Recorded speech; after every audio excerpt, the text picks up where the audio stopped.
Hi friends, అందరికీ good morning. అందరు బాగున్నారా? నా వాయిస్ అయితే ఘోరంగా ఉంది.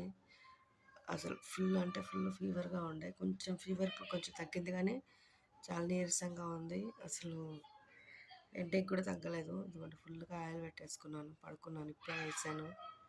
టైం అయితే 10 అవుతుంది. సారీ, దగ్గు అయితే ఫుల్గా వస్తుంది. వాయిస్ అయితే చూస్తారు కదా, అసలు ఘోరంగా అంటే ఘోరంగా ఉంది. ఎప్పుడు తగ్గిందో తెలియదు. ముక్కలు అయితే అసలు ఘోరంగా ఉన్నాయి ఫ్రెండ్స్. ఇంకా వీడియోస్ అయితే ఫుల్ వీడియోస్ పెడదామంటే నాకు అసలు ఓపిక లేదు. అందులో వాయిస్ ఓవర్ ఇవ్వడానికి కూడా అసలు ఇబ్బందిగా ఉందన్నమాట. అసలు వాయిస్ అయినా క్లియర్గా లేదు. అసలు ఇప్పుడు మీకు ఎలా అనిపిస్తుందో ఏమో నాకు తెలియదు, కానీ నాకైతే నాకు చాలా ఘోరంగా ఉంది. ఓకేనా ఫ్రెండ్స్, కొంచెం తగ్గిన తర్వాత ఫుల్ వీడియోస్ అనేది పెడతాను. ఓకేనా, బాయ్ మరి.